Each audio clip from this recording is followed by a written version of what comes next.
Ke bawah Dulia Maha Mulia Paduka Seri Baginda Sultan Haji Hassan Al-Bolkiah Mu'izzuddin Wad Daulah Ibni Almarhum Sultan Haji Umar Ali Saifuddin Sa'adul Khairuddin, Sultan dan Yang di-Pertuan Negara Brunei Darussalam telah berkenan menghantar titah-titah perutusan tahniah kepada His Highness Sheikh Sabah Al-Ahmad Al-Jabir Al-Sabah Amir Kuwait dan His Highness Sheikh Jabir Mubarak Al-Ahmad Al-Sabah Perdana Menteri Kuwait dan Kerajaan serta rakyat Kuwait sempena dengan Hari Kebangsaan Kuwait. Dalam titah perutusan tahniah kepada His Highness Sheikh Sabah Al-Ahmad Al-Jabir Al-Sabah Amir Kuwait, ke bawah Dulia Maha Mulia merakamkan penghargaan yang amat mendalam terhadap hubungan persaudaraan yang dinikmati di antara negara Brunei Darussalam dengan Kuwait dan berharap dapat terus bekerja bersama dengan Baginda untuk meningkatkan lagi pertalian yang penting ini baik di bidang dua hala maupun antarabangsa.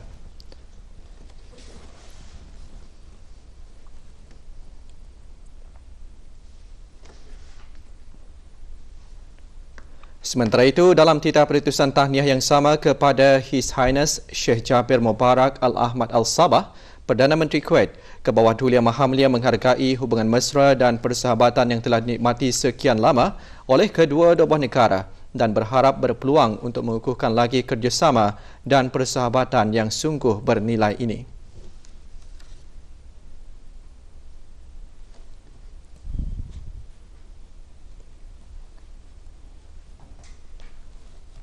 Pada mengakhiri titah-titah perutusan tahniah tersebut, ke bawah Duli Yang Maha Mulia berdoa ke hadrat Allah Subhanahu Wa Taala, semoga His Highness Sheikh Sabah Al-Ahmad Al-Jabir Al-Sabah Amir Kuwait dan ahli kerabat diraja dan juga His Highness Sheikh Jabir Mubarak Al-Ahmad Al-Sabah, Perdana Menteri Kuwait, akan terus berada di dalam kesejahteraan dan kegembiraan serta rakyatnya akan sentiasa menikmati keamanan dan kemakmuran yang berpanjangan. Bagi memberi pendedahan kepada orang awam mengetahui penggunaan dan kepentingan bahasa isyarat untuk berkomunikasi dengan orang kelainan upaya, OKU, pendengaran Jabatan Pembangunan Masyarakat JAPIM dengan kerjasama Unit Pendidikan Khas UPK, Kementerian Pendidikan Bahagian ENT, Perkhidmatan Audiologi dan Guru bagi Orang-Orang Tuli, Kementerian Kesihatan dan Persatuan Orang Kurang Pendengaran OKP serta khidmat sukarelawan daripada mahasiswa dan mahasiswi Universiti Teknologi Brunei UTB mengadakan bengkel asas bahasa isyarat. Majlis pembukaan bengkel tersebut berlangsung petang tadi di Pusat Bahagia Brunei Muara, Kampung Pulai. Perasmian bengkel berkenaan disempurnakan oleh Yang Berhormat Major Jeneral Besara Datuk Paduka Seri Haji Aminuddin Ehsan bin Pehin Orang Kaya Saiful Muluk, Datuk Seri Paduka Haji Abidin Menteri Kebudayaan Belia dan Sukan. Majlis bermula dengan bacaan surah Al-Fatihah oleh Muhammad Saufakrul Wa'i bin Amir, seorang individu OKU pendengaran.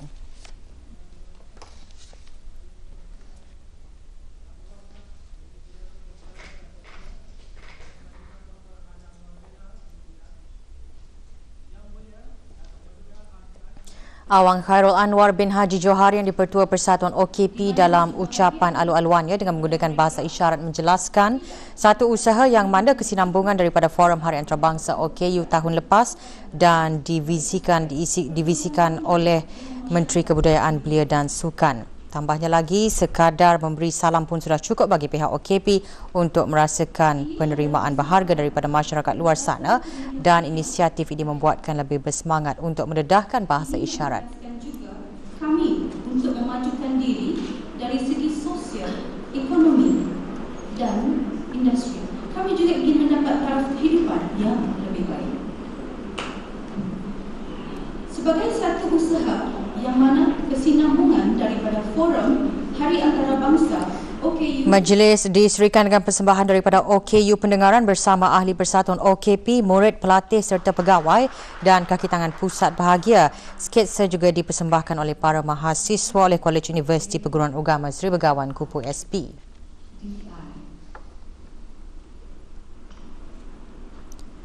Bengkel ini dibahagikan kepada 6 sesi yang mana akan diadakan mulai bulan ini hingga November depan. 75 peserta terdiri daripada wakil-wakil daripada institusi pengajian tinggi, pihak swasta, ibu bapa dan ahli-ahli keluarga OKU pendengaran serta orang persendirian menghadiri sesi pertama bengkel yang berlangsung selama 3 hari.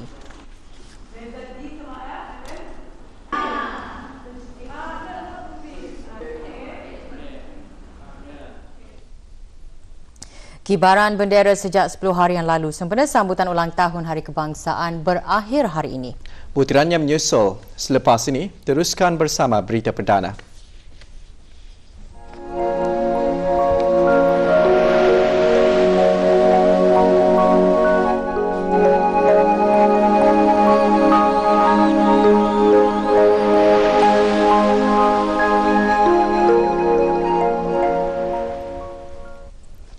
Setelah berkibar megah di tengah-tengah ibu negara, bendera besar negara Brunei Darussalam diturunkan dalam upacara yang penuh semangat patriotik. Upacara tersebut juga menandakan berakhirnya kibaran bendera di rumah-rumah kediaman dan di bangunan-bangunan pejabat dan perniagaan sempena sambutan ulang tahun Hari Kebangsaan ke-35.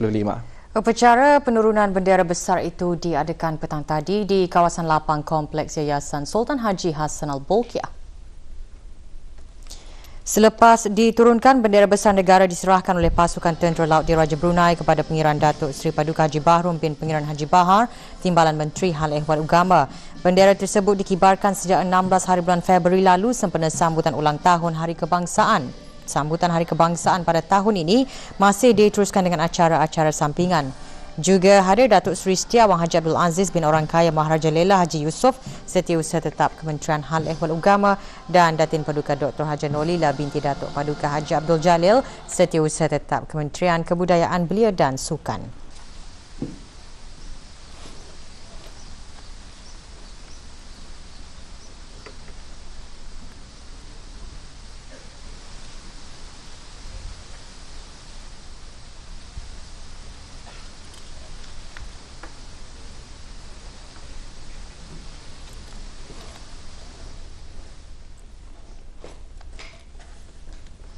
Upacara penurunan bendera negara sempena sambutan ulang tahun Hari Kebangsaan diadakan di 3 daerah petang tadi. Di daerah Tutong, upacara penurunan bendera negara diadakan di kawasan lapang Kompleks Dewan Kemasyarakatan Pekan Tutong. Upacara penurunan bendera disempurnakan oleh pasukan polis Diraja Brunei yang kemudian menyerahkannya kepada Awang Samsul Bahrain bin Haji Muhammad Hussein, pegawai daerah Tutong. Juga hadir Yang Berhormat Awang Haji Abdul Wahab bin Apong dan Yang Berhormat Awang Haji Ramli bin Haji Lahid, ahli-ahli Majlis Mesyuarat Negara.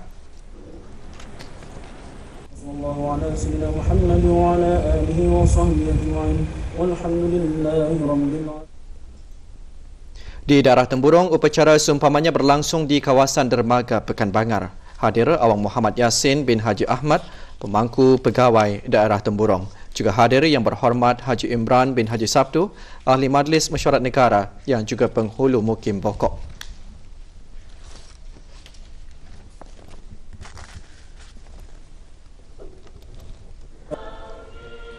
Upacara penurunan bendera di daerah Belait pula diadakan di Menara Cendera Kenangan, Kuala Belait.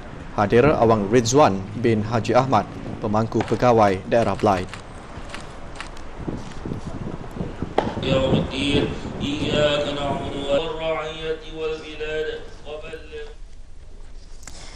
Pentingnya meningkatkan keupayaan dalam menghadapi cabaran dan mewujudkan perpaduan bagi mengekalkan kemakmuran antara yang disuarakan oleh beberapa golongan masyarakat yang ditemui semasa sambutan ulang tahun Hari Kebangsaan ke-35.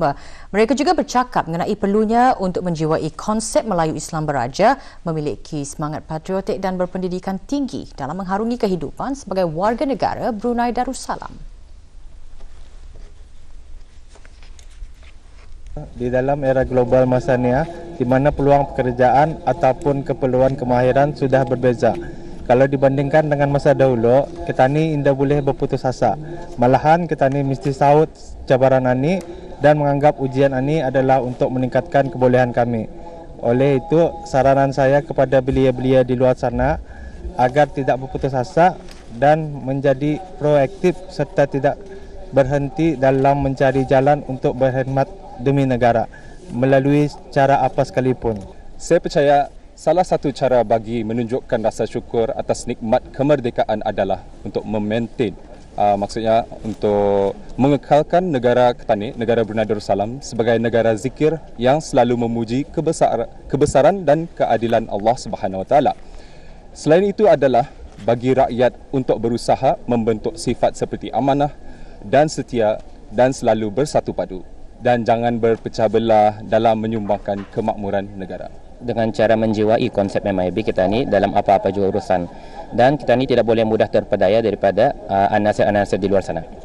Aspirasi saya dalam mencapai wawasan Brunei 2035 ialah supaya rakyat Brunei akan terdiri daripada orang-orang yang berpendidikan tinggi.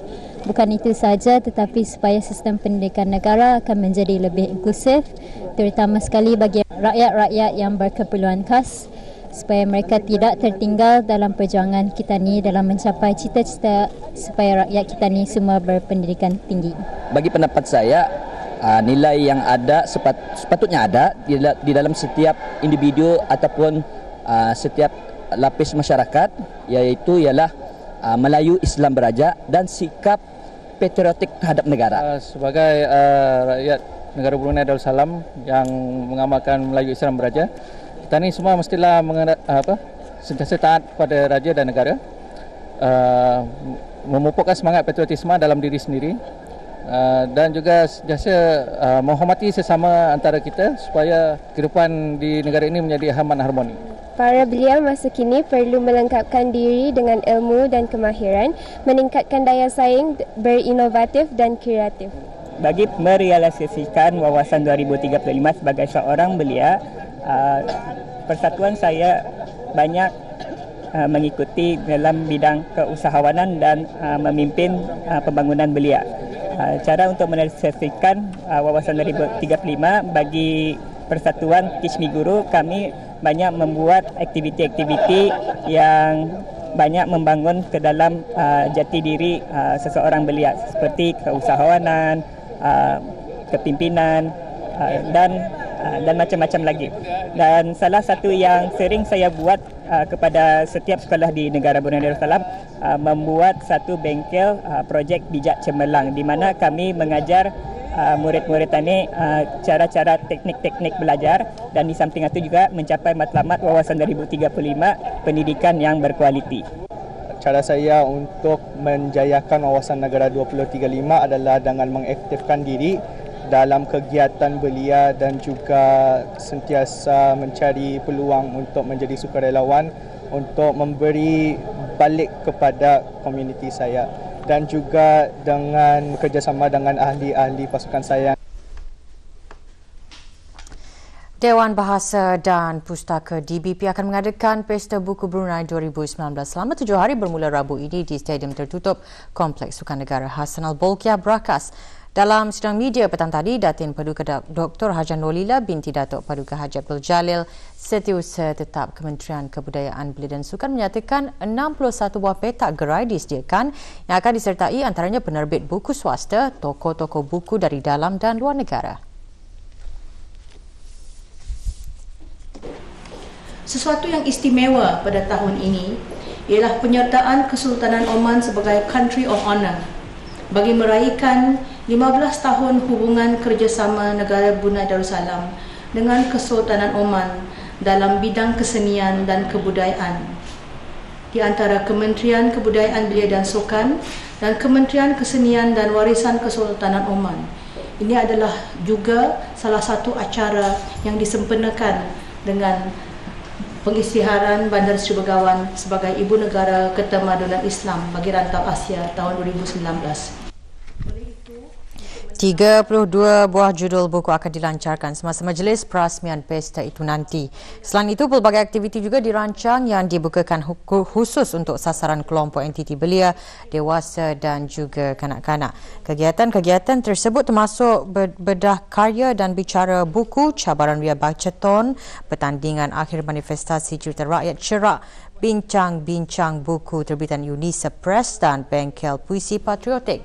Sementara itu, Kesultanan Oman akan mengadakan persembahan od iaitu sejenis muzik tradisional negara itu dan bengkel seni berinai henna serta kaligrafi.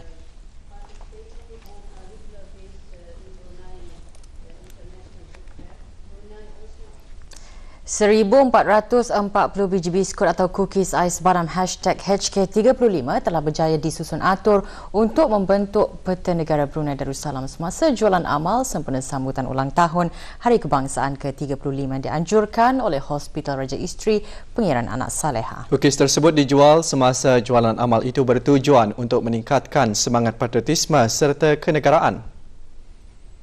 Perasmiannya disempurnakan oleh Abang Haji Maswadi bin Haji Mohsen, Timbalan Setiausaha Tetap Dasar dan Pengurusan Kementerian Kesihatan. Di majlis tersebut, Abang Haji Maswadi melengkapkan Peta Negara Brunei Darussalam dengan cookies ais badam #HK35. Biskut ini dibuat sendiri oleh pegawai dan kekitangan Hospital Raja Isteri Pengiran Anak Saleha dan disusun untuk menjadi bentuk Peta Negara Brunei Darussalam yang terbesar pernah dibuat di negara ini menggunakan biskut cookies. Semasa jualan amal sehari ini, orang ramai menyalurkan sumbangan dengan membeli biskut tersebut dengan harga RM3 sebiji dan baju T #HK35 dengan harga RM20 sehelai. Kesemua hasil jualan kedua-dua barangan tersebut akan disalurkan 100% kepada dana Hospital Raja Isteri Pengiran Anak Saleha bagi membantu pesakit dan warga hospital yang memerlukan.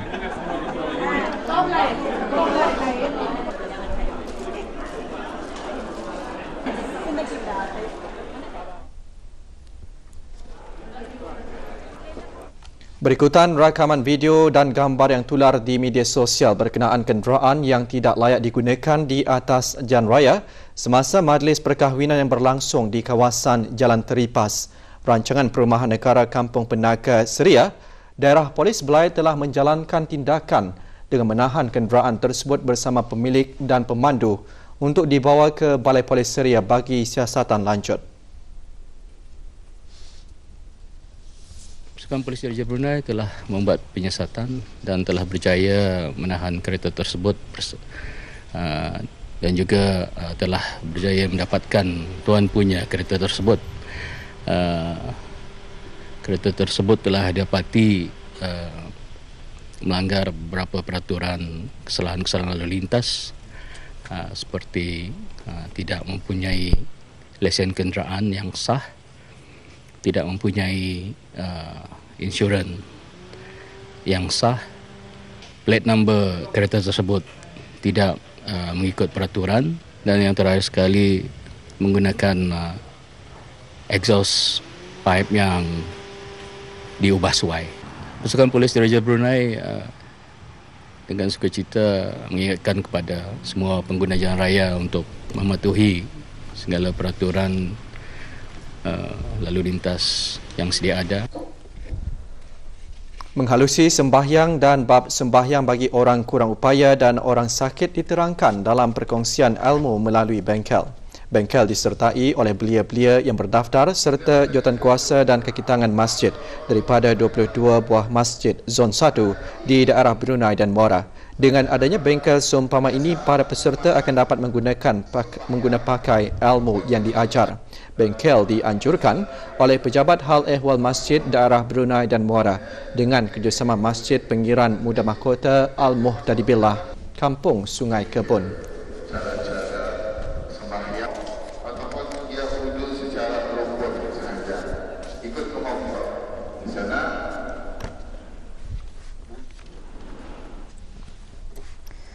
Pusat Tingkatan 6 Tutong hari ini menerima 179 orang penuntut yang berjaya melanjutkan pembelajaran ke peringkat Tingkatan 6 bagi sesi 2019-2020. Pengetua Pusat Tingkatan 6 Tutong dan Hajah Murni binti Abdullah dalam ucapannya menyeru para penuntut baru itu untuk melengkapkan diri dengan komitmen dan dedikasi yang tinggi demi meraih kecemerlangan akademik peringkat A. Sementara itu, dalam temu bual bersama RTB, dua pelajar melahirkan azam masing-masing untuk belajar bersungguh-sungguh bagi meneruskan pengajian ke peringkat lanjut lagi.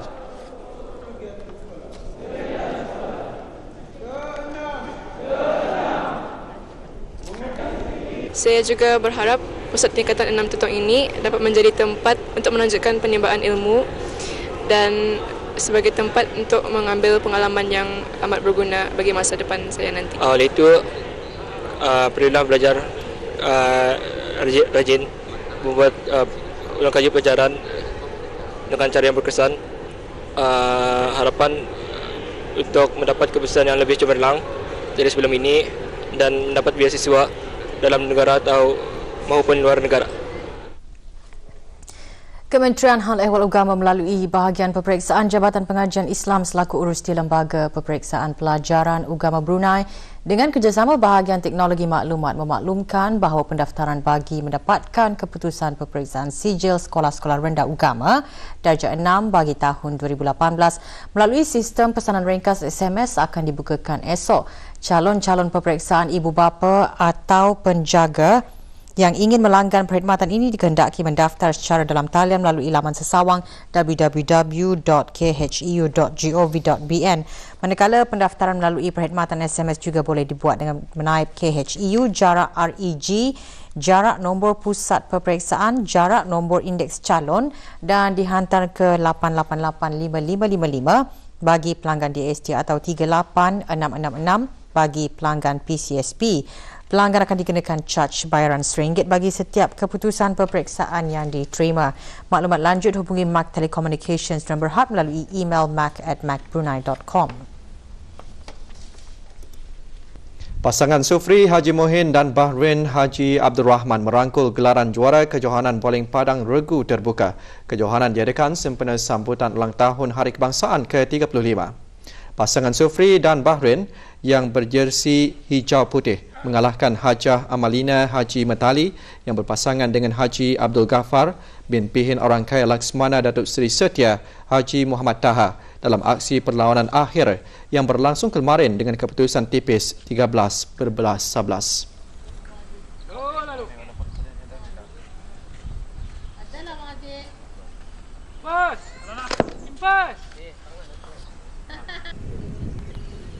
Sementara itu, perlawanan penentuan pingat gangsa pula dimenangi oleh pasangan pasukan veteran Haji Mat Rasil Haji Ahmad dan Haji Muhammad Taha Haji Muhammad Tahir selepas menewaskan pemain remaja bawah 25 tahun Kelab Bowling Padang Wisdom yang diwakili Muhammad Noh Jaafar dan awangku Muhammad Wazin, pengiran Haji Jamaluddin 23-7.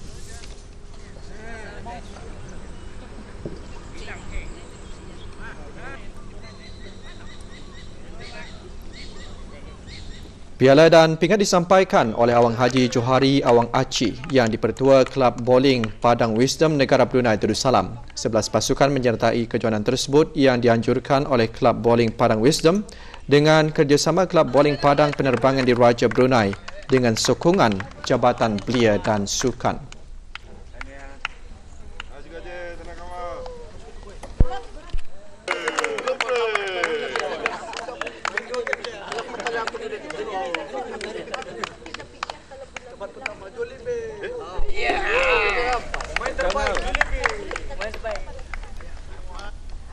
Bola sepak Liga Perdana DST, Muhammad Syafiq Hidayat Al-Azim mencatat jaringan hat-trick dalam kemenangan Rainbow FC ke atas Pancur Murai petang kemarin di Kompleks Sukan Brakas. Dalam perlawanan itu, Rainbow FC mendahului kedudukan pada separuh masa pertama hasil dua jaringan Muhammad Syafiq Hidayat Al-Azim. Pada separuh masa kedua, Pancur Murai berjaya merapatkan jurang gol hasil rembatan Muhammad Nur Syaiman selepas pasukannya melakukan asakan untuk mengucar-kacirkan benteng pertahanan Rainbow FC. Bagaimanapun, Rainbow terus mengukuhkan kedudukan dengan gol ketiga Muhammad Syafiq Hidayat Al-Azim. Seminit sebelum berakhir perlawanan, Pancur Murai FC menjaringkan gol kedua untuk menjadikan kedudukan akhir Rainbow FC 3, Pancur Murai 2.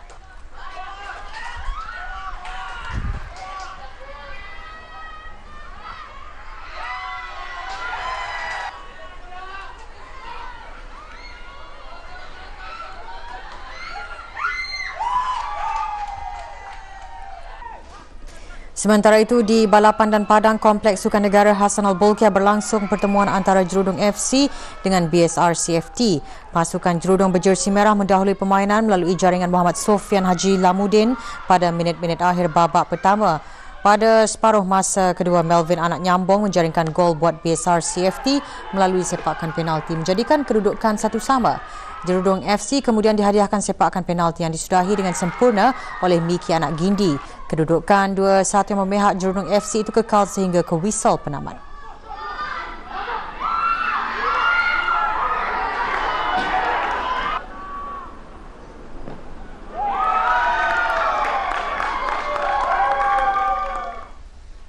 Semalam, Kompleks Sukan Berakas menyaksikan Sriwira FC membelasah Rimba Star 6-2. Sriwira berada di depan menerusi tendangan penalti Muhammad Abi Syarilizam Sabtu. Rimba Star berjaya menyamakan kedudukan menerusi Muhammad Abdul Naim Abdul Rahim pada separuh masa kedua. Sriwira lebih banyak melakukan asakan yang mendatangkan hasil buat Ahmad Fahmi Haji Yahya mencatat jaringan hat-trick menjadikan kedudukan 4-1. Rimba Star berjaya mengurangkan defisit setelah menyudahkan sepakan penalti yang disempurnakan Muhammad Abdul Naim untuk mengubah kedudukan menjadi 4-2. Ahmad Fahmi dan Ali Hamdi Suhaimi memastikan kemenangan bergaya Sriwira dengan masing-masing menjaringkan gol kelima dan keenam.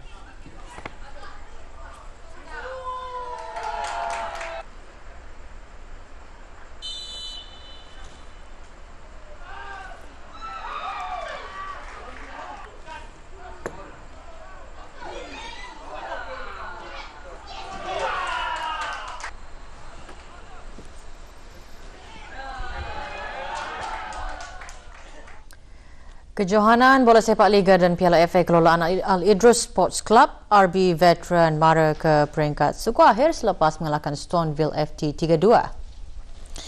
Pasukan Stoneville berjersey oranye menjaringkan gol pembukaan perlawanan seawal minit ke-5 menerusi Haji Adam Musa.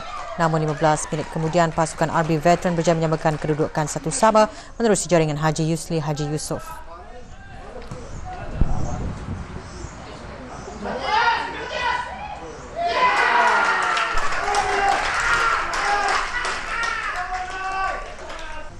Pada minit ke-42, Simon Atak dari pasukan Stoneville FT dilayangkan kad kuning kerana melakukan kekasaran.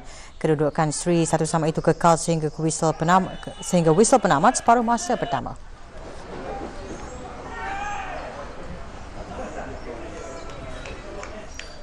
Sepuluh minit selepas separuh masa kedua bermula, pasukan RB Veteran mengukuhkan kedudukan dengan gol kedua yang dijaringkan oleh Muhammad Zaidi Abdul Rahman. 5 minit kemudian jaringan Fadlin Gelawat berjaya menyamakan kedudukan kedua-dua pasukan 2-2.